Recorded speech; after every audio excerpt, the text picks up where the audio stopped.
जय गुरुदेव, जय जय गुरुदेव, जय जय गुरुदेव, जय जय गुरुदेव। સતકેવલ સાહેબ આમ કરી દેશે, છોકરા ઉપર કરતો થોડી બસ. કૈવલમ ચિલૈનામ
श्रीमत् करुणासागर महाराज की जय। कैवलधाम की जय। श्री चौरासी महाराज की जय।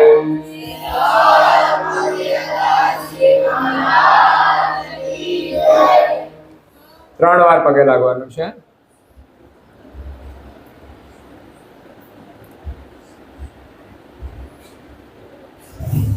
કેવલ હંસો સાત કેવલ સાહેબ, બાજુ બાજુ સૌને સાત કેવલ સાહેબ. હવે આપ શ્રીમદ કરુણા સાહેબ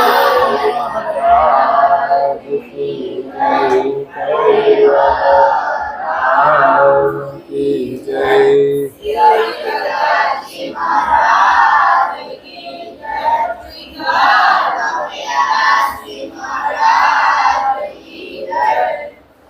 सत केवल साहेब, सत केवल साहेब।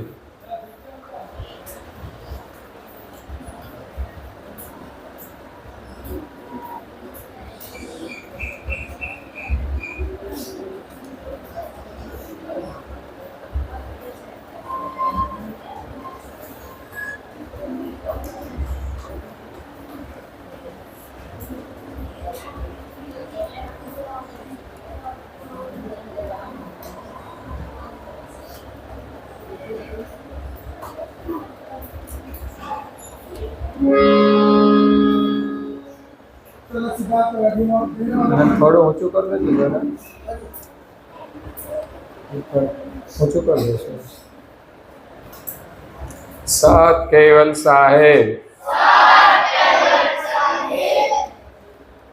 હવે આજનો આપણો વિષય છે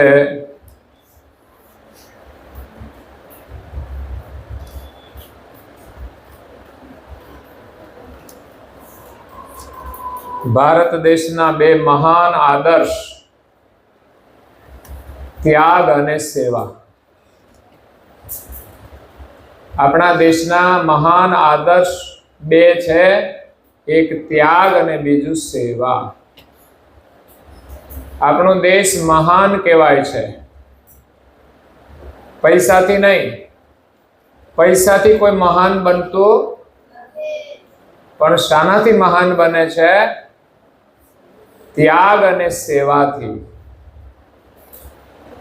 તો આજે પરમ ગુરુ શ્રીમદ કરુણાસાગર મહારાજની અસીમ કૃપા, અત્રે પધારેલા સૌ શિબિરાર્થી બાળકોના માતા પિતાના આશીર્વાદ અને અહીંયા સેવા આપી રહેલા શિક્ષક ભાઈઓ અને ભોજન પ્રસાદની અંદર બહેનો તથા આર્થિક સેવા આપનાર દાતાઓના સહયોગથી આજે આપણે આ શિબિરનો લાભ લઈ રહ્યા છીએ.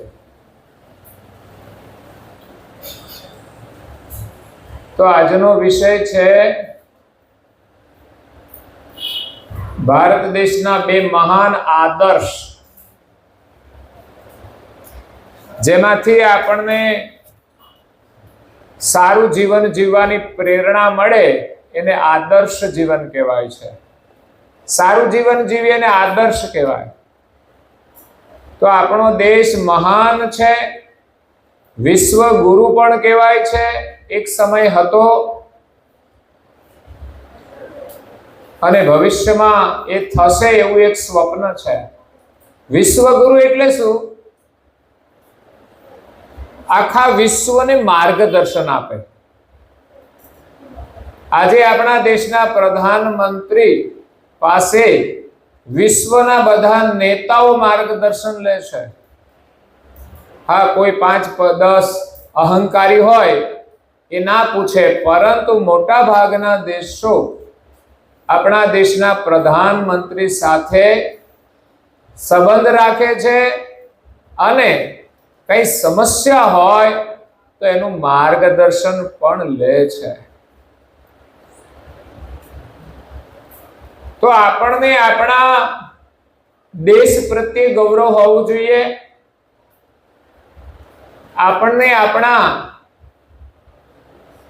રાજ્ય પ્રત્યે પણ ગૌરવ હોવું જોઈએ. આપણને આપણા ગામ પ્રત્યે પણ ગૌરવ હોવું, અને એથી વિશેષ આપણા પરિવાર પ્રત્યે અને પોતાને ખુદ પ્રત્યે પણ ગૌરવ હોવું. આપણે આપણી જાતને એવા કાર્યો સાથે જોડીએ કે આપણને પોતાનું ગૌરવ થાય. આપણે એક સારું શિક્ષણ મેળવવાનું, તમે સારા માર્ક્સથી પાસ થઈ જાઓ તો તમને આનંદ થાય કે નહીં? થાય. તમને પણ થાય અને તમારા માતા પિતાને પણ થાય. સારું ભણીને તમે આગળ જઈ સારી પોસ્ટ ઉપર નોકરી કરો તો પણ તમારા પરિવારને એનું ગૌરવ થશે. એટલે આપણને પોતાનું, પરિવારનું અને દેશનું ગૌરવ હોવું જોઈએ. પણ એટલા પૂરતું જ એ મર્યાદિત નથી કે આપણે ભણીને ખાલી એક સારી નોકરી કરીએ, પરંતુ સાચું ગૌરવ આપણને માનવ શરીર મળ્યું છે. શું મળ્યું છે? માનવ શરીર. એનાથી આપણે ઉત્તમ કાર્યો કરવાના છે. શું કરવાનું છે? ઉત્તમ કાર્યો કરવાના છે. તો ઉત્તમ કાર્ય કેવી રીતે થાય? સેવા કરવાથી થાય છે. શું કરવાથી? આ દુનિયામાં જેણે જેણે સેવા કરી છે ને એ જ મહાન થયા છે, એ જ પૂજનીય થયા છે.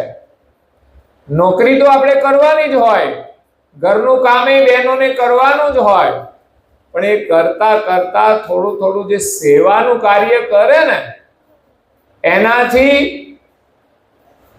એની સુવાસ ફેલાય છે. કોઈ વ્યક્તિ સાચું બોલે એની એક સુવાસ ફેલાય છે.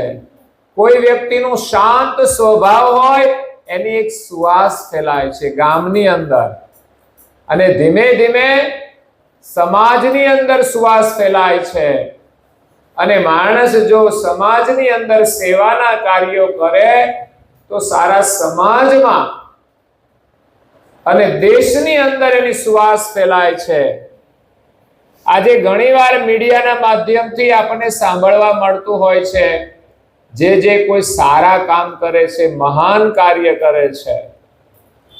જો આપણે સમાચારો વાંચીશું, ટીવીમાં જોઈશું, ત્યારે આપણને ખબર પડશે કે વર્તમાન સમયની અંદર પણ ઘણા એવા બાળકો પણ હોય છે, બાલિકાઓ પણ હોય છે, ભાઈઓ પણ હોય છે અને બહેનો પણ હોય છે, જે સમાજની અંદર પોતાનું ગૌરવ વધે, પરિવારનું ગૌરવ વધે અને આપણા દેશનું ગૌરવ વધે એવા મહાન કાર્યો કરતા હોય છે. આજે તમે શિબિરમાં આવીને જે કામ કરી રહ્યા છો ને, એ તમારા માટે ગૌરવનું કાર્ય છે. તમારા પરિવાર માટે પણ ગૌરવનું કાર્ય છે અને આપણા દેશ માટે પણ ગૌરવનું કાર્ય છે અને આપણા ધર્મ માટે પણ ગૌરવ છે. આપણા દેશનું ગૌરવ ક્યારે વધે, આપણા પરિવારનું અને આપણું ગૌરવ ક્યારે વધે? જ્યારે આપણા ધર્મનું ગૌરવ વધે. આપણો દેશ એ ધર્મથી મહાન છે. કોનાથી? ધર્મથી.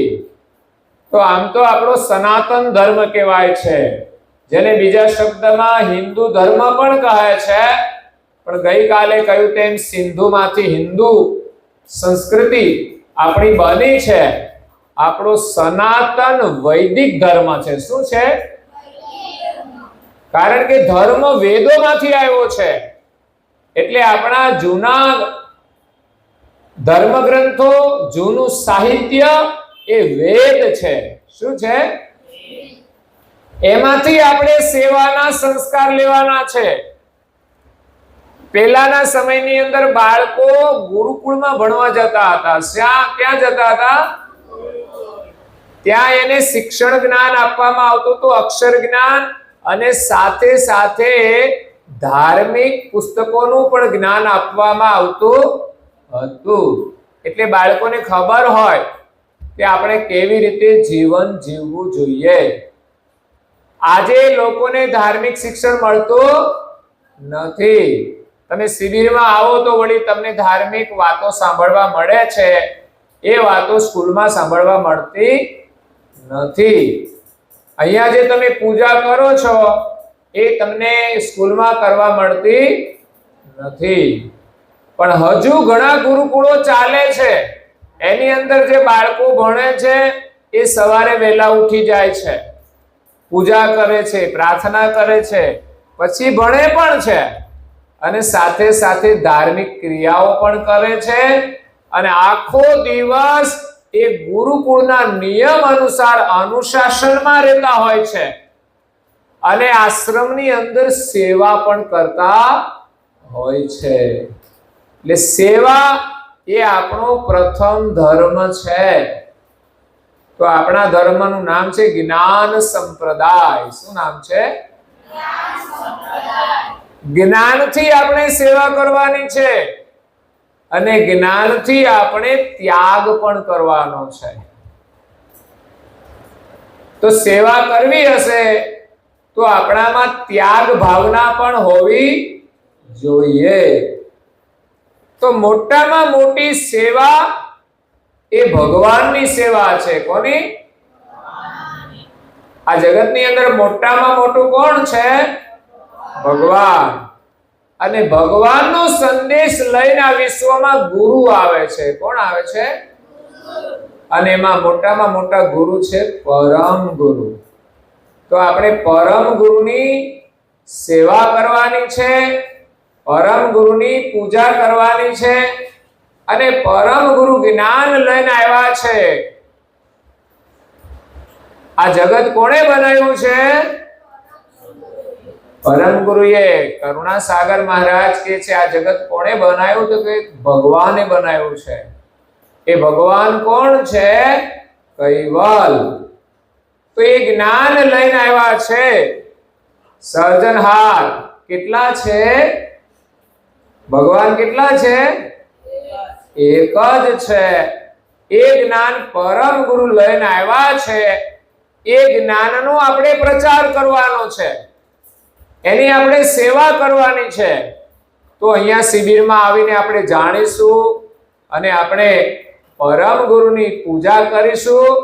તો આપણે એનો પ્રચાર કરીશું. આપણને જ ખબર ના હોય કે ભગવાન કોણ છે તો આપણે કેવી રીતે પ્રચાર કરીશું? તો આપણે થોડા મોટા થઈને પરમ ગુરુના જ્ઞાનનો પ્રચાર કરવાનો છે, પરમ ગુરુની સેવા કરવાની છે. સેવા એટલે એક તો પૂજા પણ થાય છે, આપણા હાથે આપણે કરીએ છીએ એ પરમ ગુરુની સેવા છે, પરમ ગુરુની પૂજા છે. સીધા બેસીશું. તો સેવા પૂજા, તો પૂજા કરવાથી આપણા હાથ પવિત્ર થાય છે, આપણી આંખો પવિત્ર થાય છે, આપણે મુખેથી સ્મરણ કરીએ તો મુખ પવિત્ર થાય છે, કાનેથી આપણે સાંભળીએ છીએ તો કાન પવિત્ર થાય છે, પરમ ગુરુની પૂજા કરીને આપણા આંખે સ્પર્શ કરીએ છીએ તો આપણી આંખો પવિત્ર થાય છે. આપણું આખું શરીર, આપણે પૂજા કરવા માટે બેઠા છીએ, હાથ પગ પણ એની સાથે જોડાયેલા છે તો હાથ પગ પણ પવિત્ર થાય છે, આખું શરીર પવિત્ર થઈ જાય. તો આ મોટામાં મોટી સેવા એ પરમ ગુરુની પૂજા છે. પણ એ પૂજા કરવી હોય, સેવા કરવી હોય તો આપણે ત્યાગ કરવો પડે. શું કરવો પડે? શાનો ત્યાગ કરશો? શાનો ત્યાગ કરશો? અત્યારે તમે શિબિરમાં આવ્યા છો તો તમે અહીંયા લાભ લેવા માટે આવ્યા છો, તો તમે શાનો ત્યાગ કર્યો છે? ઘરનો ત્યાગ કરીને આવ્યા છો, માતા પિતાને પણ છોડીને આવ્યા છો. આપણે બિલકુલ નથી છોડવાના, પરંતુ સારું કામ કરી એટલો સમય તો છોડવા જોઈએ. હવે તમારે ઘરે જઈને પૂજા કરવી હશે તો તમારે શું છોડવું પડશે?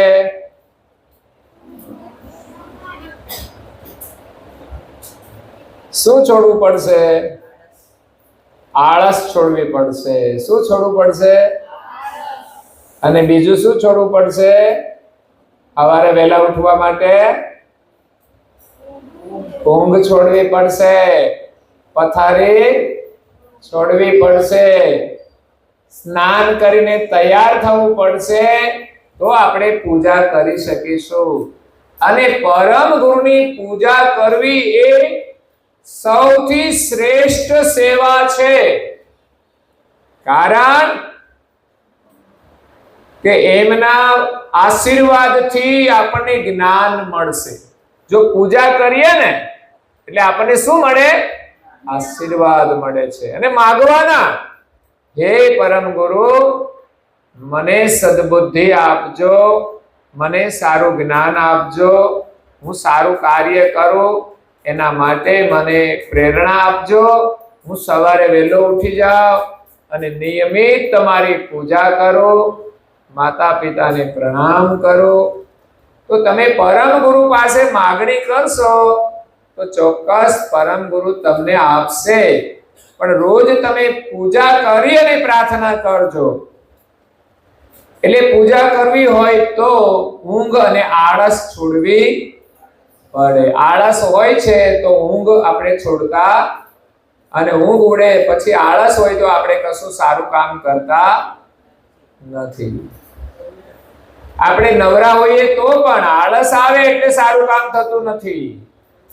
એટલે ઘણા બાળકોને જો મોબાઈલની ટેવ હોય તો પણ એ પૂજા કરી શકતા, અને સવારમાં ઉઠીને ગેમ રમવા લાગે, સાંજે સંધ્યાનો સમય થાય તો ગેમ રમતા હોય.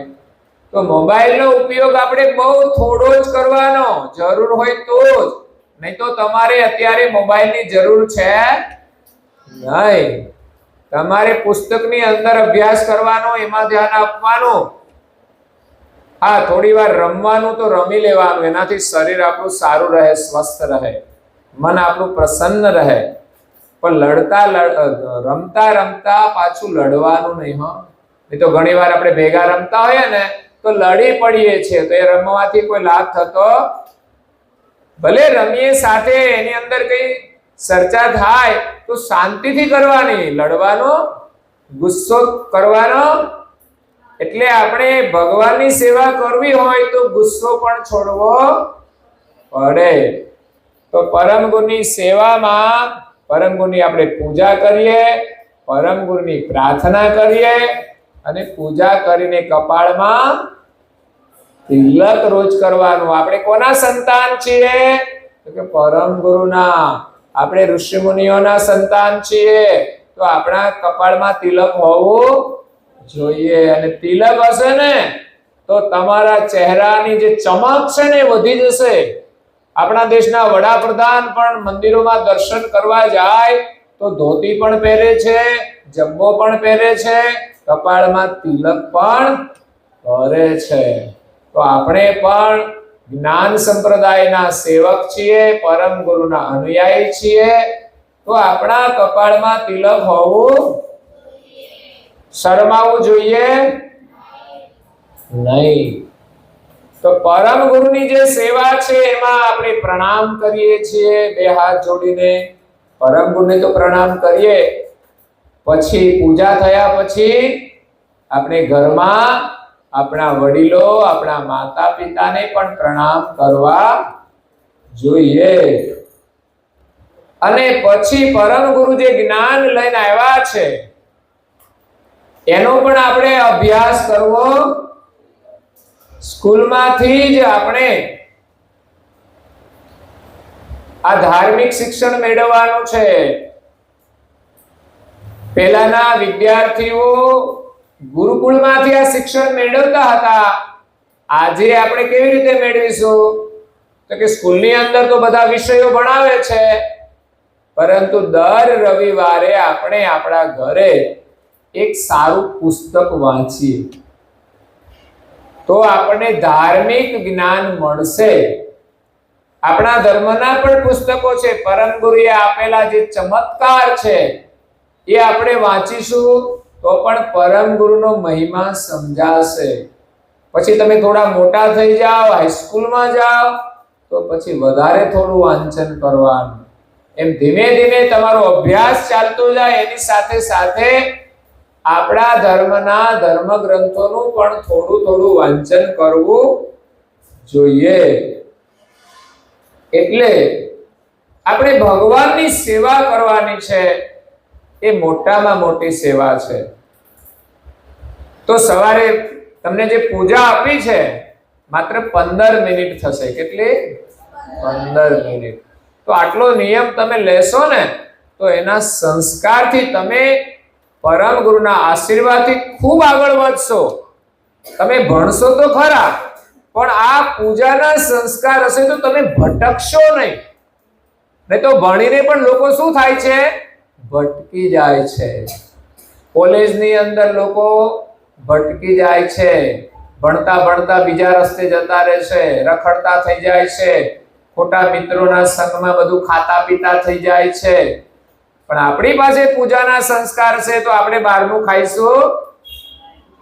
જે ખાવા જેવું ના હોય એ આપણે ખાઈશું નહીં. એટલે ભગવાનની પૂજા બહુ મહાન છે. પરમ ગુરુ આપણી સામે બેઠા જ છે, એની આપણે પૂજા કરીએ છીએ. એવા ભાવથી પૂજા કરવાની. આપણે ફોટાની પૂજા કરતા, પણ ફોટાની અંદર પરમ ગુરુ બેઠા જ છે સામે. અહીંયા મંદિરમાં બેઠા જ છે, આપણા સામે જોઈ રહ્યા છે, આપણને સાંભળી રહ્યા છે, અને આપણે એની આરતી કરીએ છીએ. તો એવી રીતે આપણે આરતી કરવી જોઈએ. ભોજન આપણે ધરાવીએ છીએ તો પરમ ગુરુ એમાંથી કંઈક તો લે જ છે, આપણને ખબર પડતી નથી. એટલું ભોજન એમાંથી લઈ લે છે, પણ આપણને ઓછું ના પડે એટલે પછી બહુ વધારે ખાતા. તો બધું ભોજન ખાઈ જાય તો પછી આપણે શું ખાઈશું? એટલે પરમ ગુરુ એક કણ એમાંથી લે ને, કારણ કે એને તો આ દુનિયામાં કેટલા ભક્તો છે, બધા થોડું થોડું ખવડાવે કે નહીં? એટલે થોડું થોડું લે તો એને વધારે જરૂર નથી પડતી. પરંતુ આપણે પરમ ગુરુને ખવડાવીએ છીએ તો પરમ ગુરુ આપણો પ્રસાદ લે તો એ પવિત્ર બની જાય છે. અને પવિત્ર ભોજન કરવાથી આપણી અંદર પવિત્ર વિચારો આવે છે. કેવા?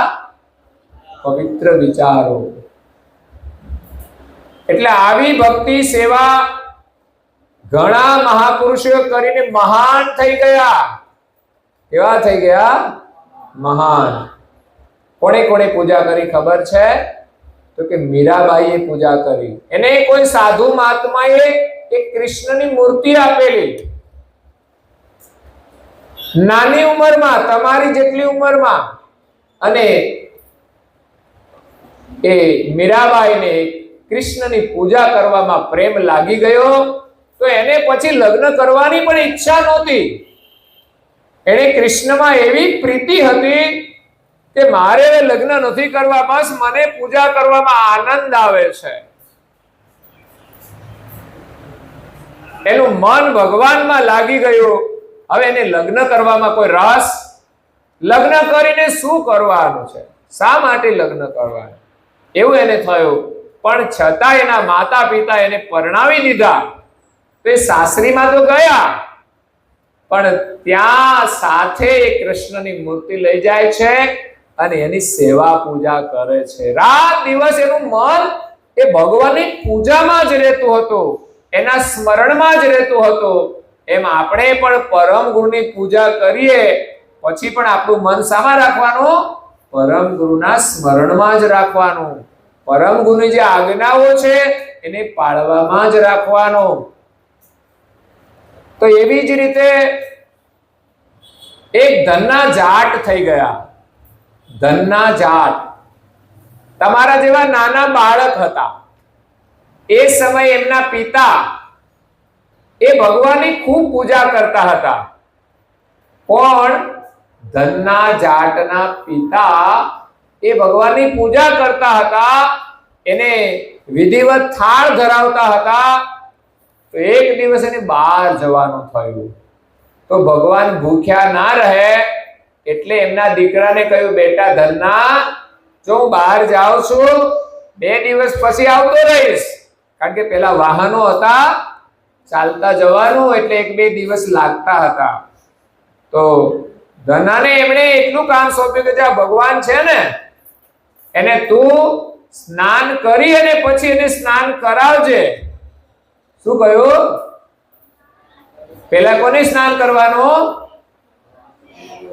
ધનાને. અને પછી ભગવાનને સ્નાન કરાવવાનું.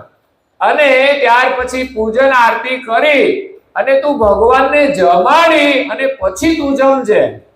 સ્નાન કરીને સ્નાન કરાવજે અને ભોજન કરાવીને તું પછી ભોજન લેજે. તો ધનાએ તો જે ભોજન તૈયાર થયું એમાંથી એક રોટલો અને શાક ભગવાન આગળ ધરાયું. એને પ્રાર્થના કરી કે હે ભગવાન, આજે મારા પિતાજી બહાર ગયા છે, હું તમને પ્રસાદ ધરાવું છું, આમાંથી તમે ભોજન કરી લો, પછી મારે ભોજન કરવાનું છે. પણ ભગવાને તો એમાંથી કશું લીધું નહીં. એટલે ધનાને લાગ્યું કે હજુ ભગવાને કંઈ ખાધું નથી. એટલે ધનો એમના સામે બેસી જ રહ્યો કે જ્યાં સુધી ભગવાન ના જમે ત્યાં સુધી મારાથી ખવાય નહીં. જો બાળકની સમજ કેટલી મજબૂત હતી. એના પિતાએ કહ્યું ભગવાનને જમાડીને જ જમજે, પણ ભગવાન તો જમતા નથી, આમાંથી કઈ ઓછું ના થયું.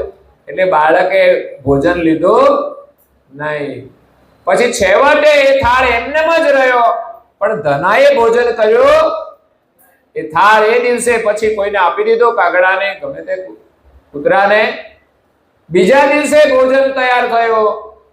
તો બીજા દિવસે પણ ધનાએ ભગવાન આગળ થાળ મૂક્યો, ભગવાને પ્રાર્થના કરી, વિનંતી કરી અને કહ્યું જમો તો જમાડો રે જીવન મારા.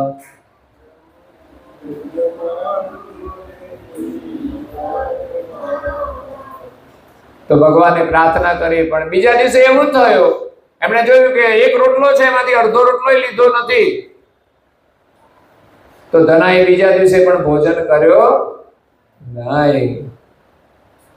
ભગવાનને કહે છે કે ભગવાન, મારી કઈ ભૂલ થતી હોય તો મને સમજાવો, મને કઈ ખબર પડતી નથી કે કેમ તમે જમતા નથી. બાળકની સમજ કેવી હોય કે ભગવાનને જમાડે એટલે ભગવાન જમી જ લે. ત્રીજા દિવસે એમણે થાળ તૈયાર કર્યો અને ભગવાન આગળ મૂક્યો. જો આજે તમે નહીં જમો ને તો આજે મારું મસ્તક હું નીચે ઉતારીને તમને આપી દઈશ. ધનો આવેશમાં આવી ગયો અને જેવું એમણે ભગવાનની સામે પ્રાર્થના કરી કે ભગવાન તમે જમી લો, અને એમણે એક ચપ્પુ તૈયાર કર્યું ને કે તમે આજે નહીં જમો ને તો મારું મસ્તક આપી દઈશ. જેવો હાથ ઊંચો કર્યો ને ભગવાન એનો હાથ પકડી લીધો. સ્વયં આવ્યા. અત્યાર સુધી ભલે ફોટામાં હતા પણ આપણો ભાવ હોય કે ના ભગવાન બેઠા છે અને જમે છે તો ચોક્કસ જમશે. અને ભગવાન તો ખાવા લાગ્યા અને ધનો તો જોવે છે કે ભગવાન જમે છે. પણ અડધું જમી લીધું ને, અડધો રોટલો ખાધો ને, પછી ભગવાનને કીધું હું 3 દિવસથી ભૂખ્યો છું, મારા માટે રાખજો જમવાનું. તો ભગવાને જે પ્રસાદ લીધો એનો અડધો પ્રસાદ પછી ધનાએ લીધો. ધનાને ભગવાનની સેવાથી ભગવાનના દર્શન થયા, એની સાચી નિષ્ઠા હતી. જો એવી રીતે આપણે ભગવાનની સેવા પૂજા અને પ્રાર્થના કરીએ તો આપણને પણ પરમ ગુરુ દર્શન આપશે. તો ભગવાનની પૂજા ઘણા લોકોએ કરી છે. એક મહિલાએ કરી, મીરાબાઈએ કરી, ધના જાટે બાળકે કરી, અને એક આપણા દેશની અંદર અયોધ્યાની અંદર એક રાજા થઈ ગયા. એનું નામ હતું અંબરીશ. શું નામ હતું? અંબરીશ. એ અંબરીશ રાજાને ભગવાનમાં બહુ જ શ્રદ્ધા હતી. એ પોતે રાજ ચલાવતા હતા. એમને 100 રાણી હતી. કેટલી? 100 રાણી હતી.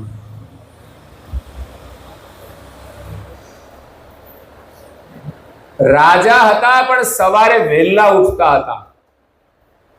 નદીએ જઈને સ્નાન કરવાનું, સ્નાન કર્યા પછી નદીમાંથી શુદ્ધ જળ ભરી અને લાવવાનું, અને પોતાને જાતે મંદિરની સફાઈ કરવાની. એના માટે અલગ મંદિર હતું રાજમહેલની અંદર.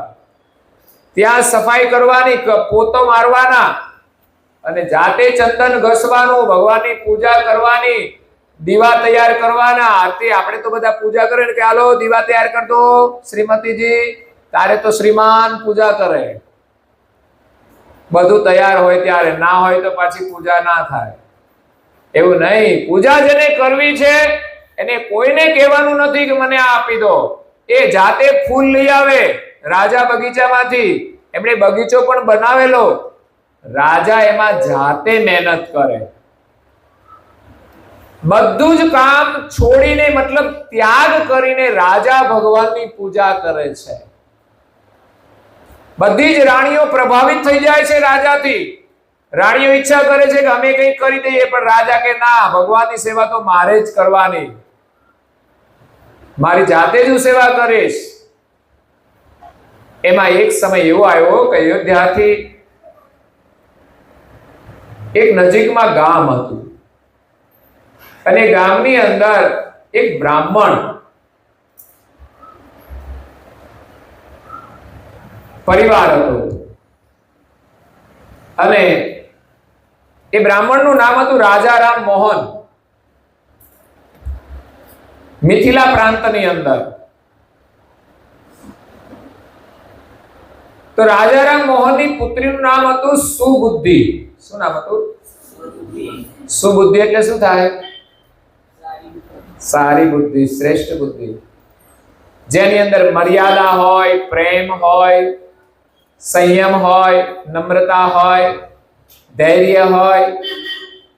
એને સંસ્કારી કહેવામાં આવે છે, સુબુદ્ધિ. આ દીકરી હતી ને બહુ જ બુદ્ધિશાળી હતી. એમણે રાજાની પ્રશંસા સાંભળી કે મિથિલાનો રાજા ભગવાનની સુંદર પૂજા કરે છે. એટલે જ્યારે ઉંમર લાયક થઈ ત્યારે એમણે એના પિતા એના માટે સગપણ કરે છે. તો બધી દીકરીઓ જોવે એના સમાજની અંદર લગ્ન ક્યારે કરવાના? 25 વર્ષની ઉંમરે. કેટલા વર્ષની ઉંમરે? એના પહેલા કોઈ કઈ લફરા કરવાના નહીં. તો અને એ પણ માતા પિતાની અનુમતિથી જ. જ્યારે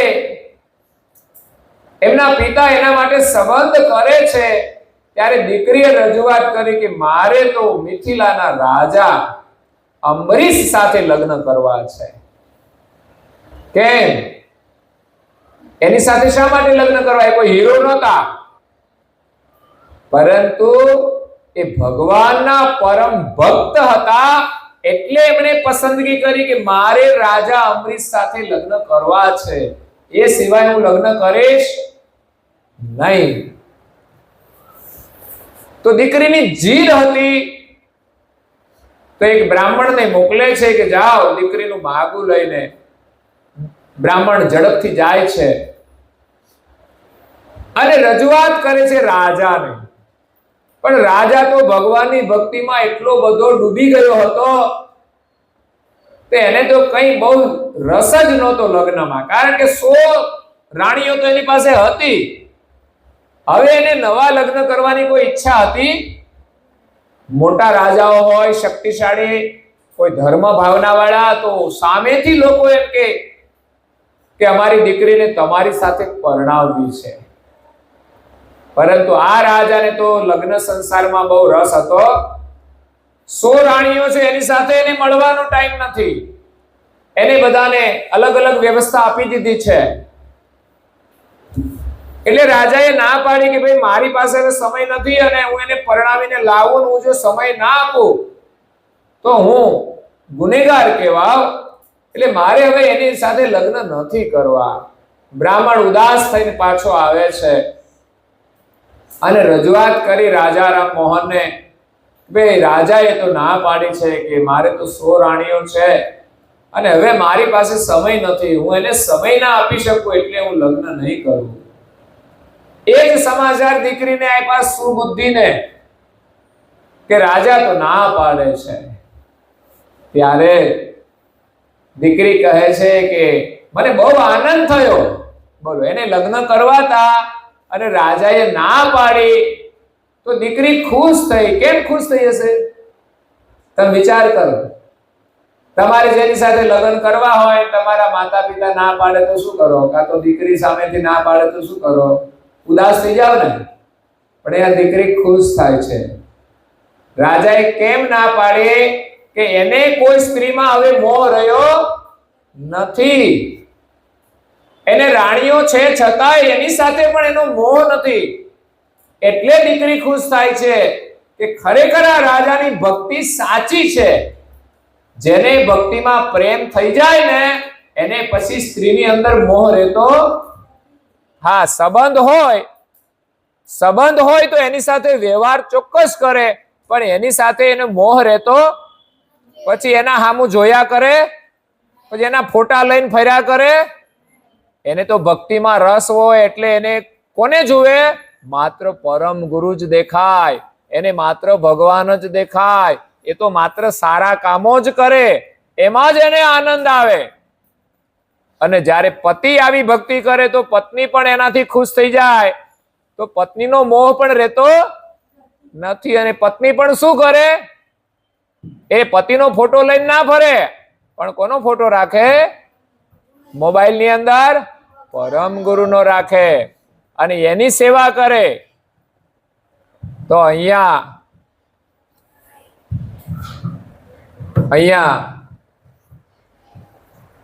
સુબુદ્ધિ ખુશ થઈ જાય છે. સુબુદ્ધિ ખુશ થઈ જાય છે. કેમ? તો કે રાજાને સ્ત્રીઓમાં મોહ નથી, એટલે મારે લગ્ન એની સાથે જ કરવા છે. આવા રાજા સાથે જ મારે લગ્ન કરવા છે કે જેને સ્ત્રીના શરીરમાં મોહ ના હોય. મારે એવા ઘરમાં જવું છે જેને ભગવાનમાં પ્રીતિ હોય. વિચાર કરો, કેવું પાત્ર જોઈએ લગ્ન કરવા માટે? સાદો હોય, સંસ્કારી હોય, શાંત હોય, એવા વ્યક્તિ સાથે લગ્ન કરવા જોઈએ. દીકરી પણ એવી હોય, સંસ્કારી, એની સાથે લગ્ન કરવા જોઈએ. તો અહીંયા દીકરીએ કહ્યું કે બ્રાહ્મણને પાછા મોકલો અને કહી દો કે અમારી દીકરી છે એ લગ્ન કરશે તો તમારી સાથે જ કરશે, નહીં તો એ પ્રાણ છોડી દેશે. એમણે સંકલ્પ કર્યો છે કે મારા પતિ એક જ એ રાજા છે, બીજું કોઈ નહીં. જ્યારે રાજાને સંદેશો મળ્યો કે આ દીકરી પ્રાણનો ત્યાગ કરશે તો મને એક સ્ત્રી હત્યાનું પાપ લાગશે, એટલે રાજાએ પછી તલવાર મોકલી દીધી. રાજા સ્વયં બધી જગ્યાએ લગ્ન કરવા નહોતા જતા, એ તલવાર મોકલી દે ને તલવાર સાથે એના ફેરા ફરી લે એટલે રાજાની રાણી બની જાય. અહીંયા આવી અને અલગ રાજમહેલ આપી દીધો. પછી તો રાણી નવી આવી છે, એ વિચાર કરે છે કે હું પણ કઈ સેવા કરું, પણ બધી રાણીઓ કહે છે તો રાજા સ્વયં જાતે જ બધું કરે છે. તો પણ એ ક્યાંક બધી સેવા કરે છે, એનું સેવાનું સ્થાન એમને બતાવ્યું તમારા રાજમહેલની બાજુમાં જ છે. અને રાજા તો વહેલા સવારે ઉઠે ને પછી સ્નાન કરવા જાય, એના પેલા નવી રાણી સુબુદ્ધિ એ નાઈ ધોઈ અને રાજા જ્યારે નદીએ સ્નાન કરવા ગયા તો અહીંયા બધું રાણીએ સાફ સૂફ કરી દીધું, સેવા પૂજા કરી દીધી. રાજા જ્યારે સ્નાન કરીને આવે છે, જળ લઈને આવે છે, જોયું કે આ મંદિરમાં કોઈએ તો બધું સ્વચ્છ કરી દીધું છે, જૂના પુષ્પો ને બધું લઈ લીધું છે, ભગવાનની પૂજા કરી દીધી છે. તો આ કોણ આવ્યું હતું, કયો ચોર આવ્યો હતો? એને તો ચોર માને કે મારી સેવા ચોરી લીધી. આપણે તો આપણી સેવા કોઈ કહે સારું થયું, આપણે હવે કરવી નહીં. આપણે તો એવું માનીએ ને કે મારે સેવા કરવાની હોય ને મમ્મી પપ્પા કોઈ કરી દે તો તમે ખુશ થઈ જાઓ ને કે આજે મારે કરવી પડશે. પણ એવું નહીં, મારી સેવા તો મારે જ કરવાની, એવો ભાવ હોવો જોઈએ. રાજાને ઘણું દુઃખ થયું, બીજા દિવસે પણ આવું જ થયું. રાણી વેલી આવીને બધું કરી લે છે. રાણીનો ભાવ હતો કે મારે પૂજા કરવી છે, રાજા જે કરે છે મારે કરવું છે. પણ રાણીને ખબર નથી કે રાજા સ્વયં જાતે જ બધું કરે છે. 3 દિવસ થયા, ચોથા દિવસે રાજાએ વહેલા ઉઠીને ચૂપકીથી જોયું કે આ બધું કોણ કરે છે. ત્યારે નાની રાણી હતા ને એ પકડાઈ ગયા અને કહ્યું કે આ મારી સેવા તમે ના કરો, તમારે જો સેવા ઠાકોરજીની કરવી હોય તો તમારા માટે હું અલગ મંદિરની વ્યવસ્થા કરી દઉં, ત્યાં તમે શાંતિથી કરજો. તો રાણી ખુશ થઈ ગઈ કે કઈ વાંધો નહીં, મને પણ પૂજા કરવા મળશે. એટલે ભગવાનની પૂજાનું કેટલું મહત્વ છે એ સમજજો. ભગવાનની જે પૂજા કરે એ છોકરો સંસ્કારી કહેવાય, અને એને પસંદ કરે ને એ છોકરી પણ સંસ્કારી કહેવાય. અહીંયા રાજા સંસ્કારી હતા, ધર્મ ભાવના વાળા હતા. એમની સાથે એક દીકરીએ લગ્ન કરવાની ઈચ્છા કરી, એ પણ ધર્મ ભાવના વાળી જ હતી. અત્યારે તો કે પૈસા છે, આ છે, નોકરી છે, પણ એનાથી જ આપણે સુખી નથી થતા. એટલે આ જગતની અંદર ભગવાનની પૂજા, સેવા એ સૌથી મોટી સેવા છે, અને એના માટે આપણે બીજા કામનો ત્યાગ કરીને આ કામ કરવું પડશે. બીજી સેવા આવે છે માતા પિતા અને ગુરુજનોની. કોની? પહેલી સેવા ભગવાનની અને બીજી સેવા માતા પિતા અને ગુરુજનોની. આપણે ત્યાં સંસ્કૃતમાં કહેવામાં આવ્યું છે અભિવાદન શિલસ્ય વૃદ્ધોપસેવિનઃ.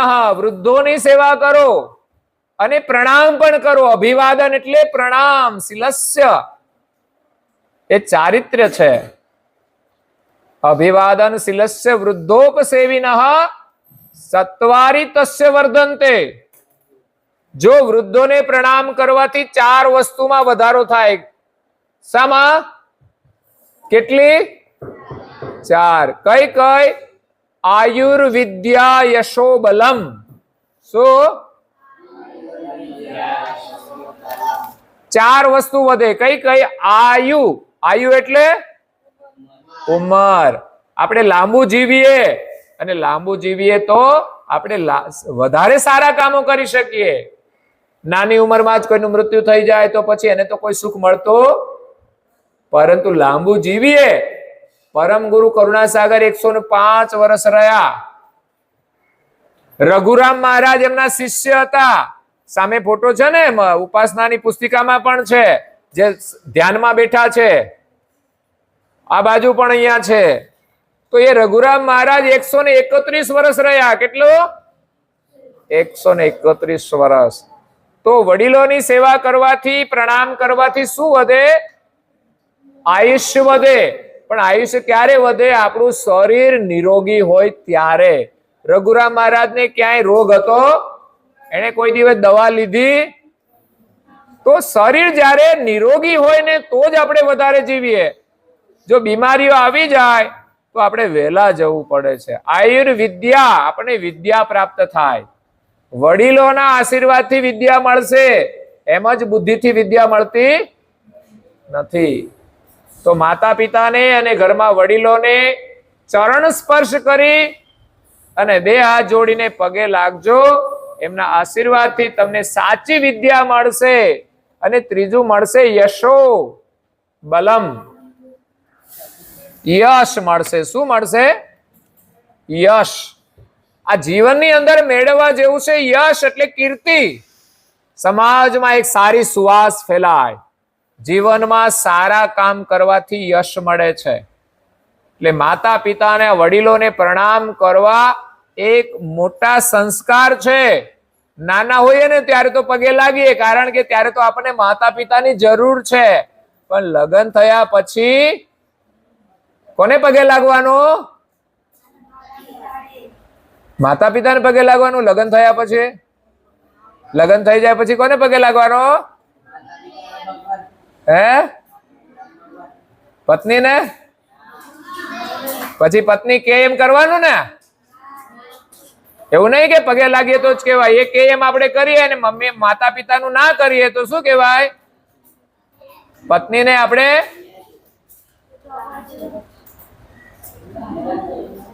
તો પત્નીની સાથે પણ સારો વ્યવહાર કરવાનો હોય અને માતા પિતાનો પણ આપણે આદર કરવો જોઈએ. પત્ની જો માતા પિતાનો વિરોધ કરે તો સમજવાનું એનો પણ આપણે વિરોધ કરવો. મારા માતા પિતા છે પેલા છે અને પત્ની છે પછી છે. એટલે આપણામાં વિદ્યા આવશે અને બળ આવશે. શું આવશે? બળ. બળ એટલે તાકાત. આપણું શરીર સ્વસ્થ રહેશે. અને તાકાત કોને કહેવાય? જે બહુ ખાતા હોય ને બહુ શક્તિ હોય એ તાકાત નથી. કોઈ ગરીબોને હેરાન કરે, કોઈ તાનાશાહી કરે તો એને તાકાત કહેવાય. પરંતુ કોઈ નિર્બળ માણસ હોય, કોઈ વૃદ્ધ હોય, કોઈ બીમાર હોય, એને જે કોઈ મદદ કરે એને તાકાત કહેવાય. તમારી પાસે જો તાકાત હોય તો માતા પિતાની સેવા કરજો, વૃદ્ધોની સેવા કરજો. બીમાર માણસ હોય એની આપણે સેવા કરવી.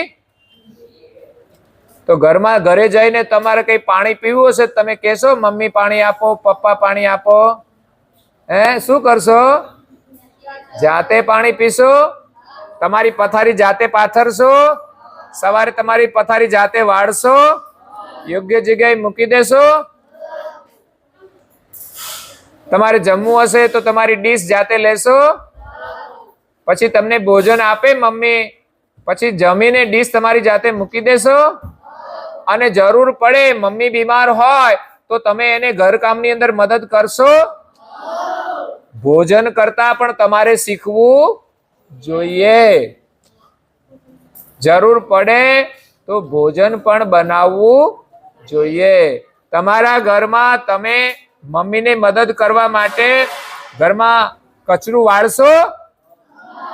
આ મંદિરમાં પણ તમારે સફાઈ કરવી જોઈએ. ગાડલા એક બાજુ મૂકી અને મંદિર આપણું રૂમ જે હોય રોજે સાફ કરી લેવો. હવેના સમયની અંદર સફાઈમાં પોતું પણ કરવામાં આવે છે તો તમે પોતું કરશો? તો સેવા આપણે અવશ્ય કરવી. માતૃદેવો ભવ, પિતૃદેવો ભવ,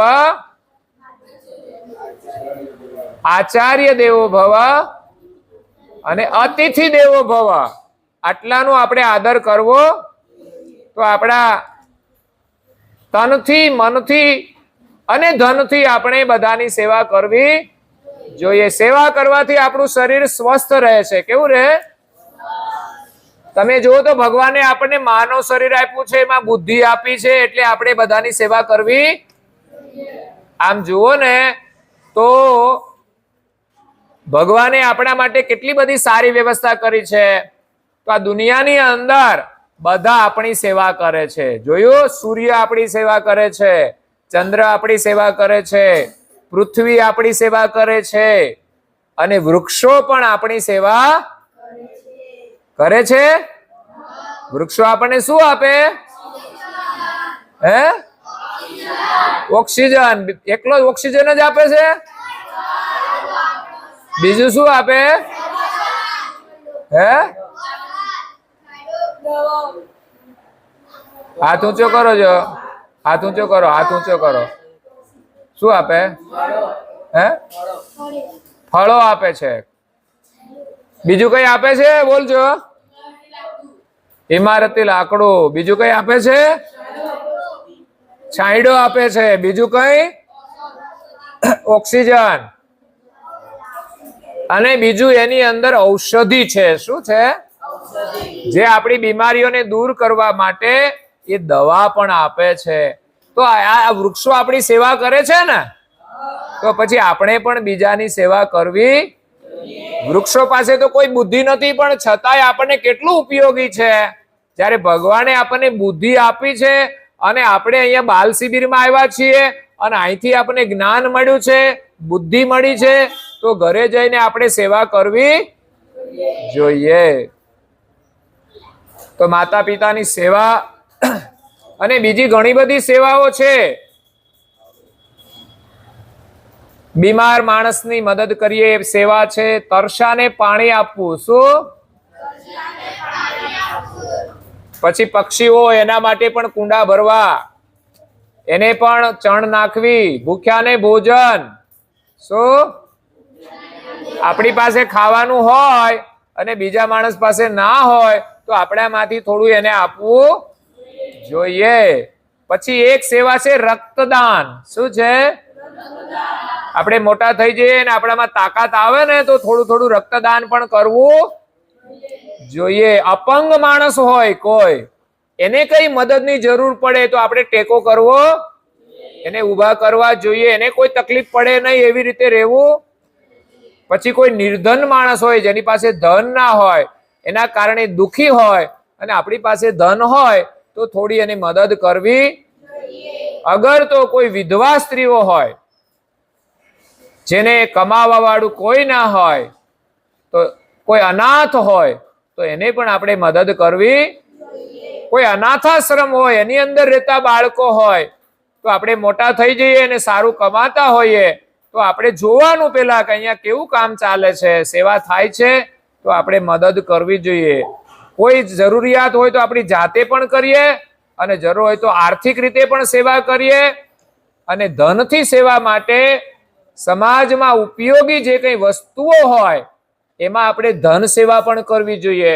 જેમ કે આપણી શિબિર ચાલે છે, અહીંયા જે કઈ જરૂરિયાત પડે છે તો લોકો ધનથી પણ સેવા કરે છે. ઠંડા પાણી માટે કુલર આપે છે, તમને ખાવા માટે નાસ્તો આપે છે, અહીંયા બધી વ્યવસ્થા છે, એના માટે પણ ધનની જરૂર પડે છે. તો આ જગતની અંદર આ મંદિર બનાવ્યું છે, એમાં આપણા વડીલોએ ધનની સેવા આપી, તો આજે આપણને આ લાભ મળી રહ્યો છે. તો દેવાલય બનાવવાનું હોય તો પણ આપણે ધન આપવું જોઈએ.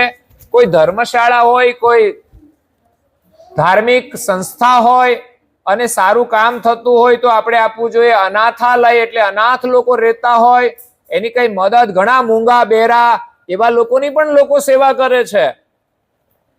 કોઈ દવાખાનું સેવા કરતું હોય તો એમાં પણ મદદ કરવી જોઈએ. કોઈ ગૌશાળા હોય તો ગૌશાળા છે ને એ પણ મહત્વની છે. ગાય પણ આપણી સેવા કરે છે. ગાય આપણને શું આપે? દૂધ. આપણે શું પીવું જોઈએ? પણ લોકો આજે દૂધ પીતા અને શું પીવે છે? હે? એ પીવાય? એ કોણ પીવે? દારૂ કોણ પીવે? ગોંડા. બીજું કોણ પીવે? રાક્ષસ પીવે. કોણ પીવે? માનવ કોઈ દિવસ દારૂ પીવે દારૂ પીવે એને શું કહેવાય? દાનવ. શું કહેવાય? દાનવ એટલે રાક્ષસ. એવાની સાથે રહેવાય નહીં. તો ગૌશાળા આદિ બધું જે કંઈ થતું હોય એ આપણે બધું કરવું જોઈએ. તો ઘણી બધી સેવાની વાત આવી. એની અંદર ગૌગ્રાસ કાઢવાનો, ગાયો માટે આપણે કંઈ કાઢવું જોઈએ. પછી કૂતરાઓ માટે પણ એક ગ્રાસ કાઢવાનો આવે છે. ત્રીજો ગ્રાસ કાગડાઓ માટે, પક્ષીઓ માટે કાઢવામાં આવે છે. પછી એક કીડીઓ માટે, જે નાની નાની કીડીઓ હોય ને એને પણ આપણા ઘરમાં કંઈ પડ્યું હોય તો દૂર જઈ અને આપણે નાખી આવવાનું. એટલે માનો કે નદીનો કાંઠો હોય ત્યાં આપણે નાખીએ કંઈ તો એમાં કીડીઓ બધી ખાય, પછી કીડીઓ આપણને નડે નહીં. અને એક આપણા આંગણે કોઈ અતિથિ આવે તો આ 5 ગ્રાસ આપણે કાઢી અને સેવા કરવી જોઈએ. જો આપણે ધનનો ત્યાગ કરીશું, સેવા કરી શકીશું. આપણા શરીરથી આપણે સેવા કરી શકીશું. જો શરીરનો મોહ હશે તો આપણે સેવા થશે. એટલે શેનો ત્યાગ કરવાનો? શરીરનો મોહ છોડવાનો છે. તો આટલું આપણે કરીશું સેવા માટે તો ખરેખર આપણું જીવન ધન્ય બનશે. તો વિશેષ આપણો સમય થાય છે તો અહીંયા આજનું જે સેવા અને ત્યાગનું સત્ર છે અહીંયા આપણે સમાપન કરીએ છીએ. આમાંથી તમને જે કંઈ યાદ રહે એની નોંધ કરજો અને તમારા જીવનમાં તમે ઉતારજો. અસ્તુ. સત કેવલ સાહેબ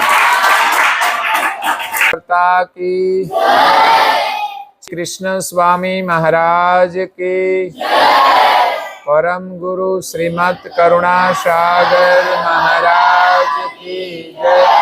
પૂજ્ય શ્રી નારાયણદાસજી મહારાજ કી જય. શ્રી સબ કુબેરાચાર્ય મહારાજ કી જય. શ્રી સબ સંતન કી જય. શ્રી સબ દેવન કી જય. શ્રી જ્ઞાન સંપ્રદાય કી જય. શ્રી ગુરુ ગાદી સારસાપુરી કી જય. શ્રી કૈવલ ધામ કી જય. કથા સત્સંગ પૂર્ણાવતી કા સત 3 વાર પ્રણામ કરીશું. સત કેવલ સાહેબ.